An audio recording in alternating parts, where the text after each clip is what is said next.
Praise the lord, హల్లెలూయా. ప్రభువైన యేసుక్రీస్తు నామములో వీక్షిస్తున్న ప్రియ స్నేహితులందరికీ శుభాభివందనాలండి. నేను మీ బ్రదర్ వేణు జోసెఫ్ని. మరి చూడండి, ఈ వీడియోలోని మన యొక్క డిచ్కి బాబా అయినటువంటి రాధా మనోహరి దాసి, ఈ వ్యక్తి ఏం మాట్లాడుతున్నాడో చూడొచ్చు. అంటే పాకిస్తాన్లోనికి వెళ్ళి స్వార్థ చెప్పండి, పాకిస్తాన్కి వెళ్తే అప్పుడు తెలుస్తుంది మీకు అన్నట్లుగా వ్యంగ్యంగా మాట్లాడుతున్నాడు. వాస్తవం ఏంటనేది ఆయనకి ఏమీ తెలియదండి. పాకిస్తాన్లోని స్వార్థను ప్రకటిస్తున్నటువంటి వ్యక్తులు ఉన్నారు, స్వార్థ జరుగుతున్నది.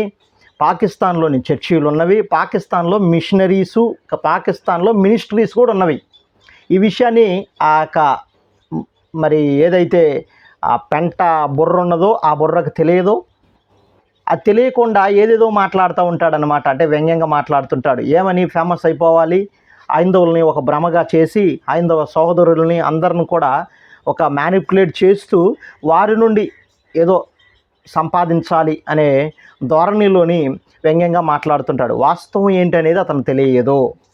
ఏది మాట్లాడినా కూడా అట్టర్ ఫ్లాప్ అవుతుంటాడు.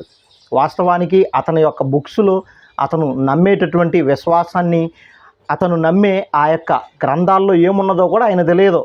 ఒకటి వ్యంగ్యంగా మాట్లాడతాడు, లేదనంటే శ్లోకాలేదో అది ఇది ఉన్నది లేని మొత్తం చెప్పేస్తుంటాడు. అయితే ఈ వీడియో చూడొచ్చు మీరు. ఆయన పాకిస్తాన్ గురించి చెప్తున్నాడు, ఆ ముస్లిమ్స్ గురించి చెప్తున్నటువంటి వీడియోని మీరు చూడొచ్చు.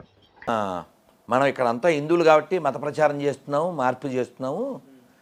పాకిస్తాన్ వెళ్ళి మత మార్పిడి చేయగలమా అని, పాకిస్తాన్ వెళ్ళి మత మార్పిడి చేయగలమా అని, పాకిస్తాన్ వెళ్ళి మత మార్పిడి చేయగలమా అని వచ్చారా మీరు మా సందులోకి? అంటే సర్వలోకలకి వెళ్ళి ఈ శవ్వార్త చెప్పమని చెప్పాడు అంటాడు. ఎందుకంటే సర్వలోకలకి వెళ్ళి ఈ శవ్వార్త చెప్పమని చెప్పాడు అంటాడు.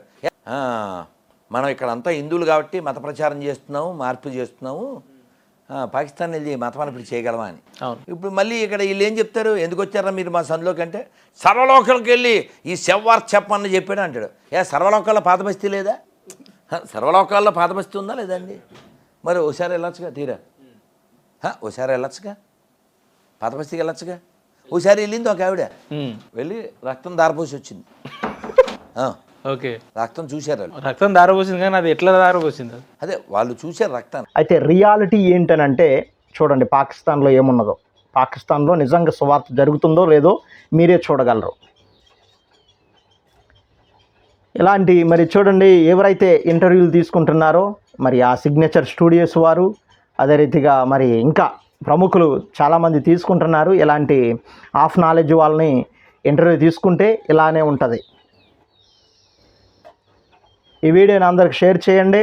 ఇతను మాట్లాడే దాంట్లో స్పష్టత లేదు, నిజము లేదనే విషయాన్ని అందరికీ కూడా తెలియాలి. May God bless you all. Thank you. దేవుడు మిమ్మల్ని దీవించును గాక. ఆమెన్.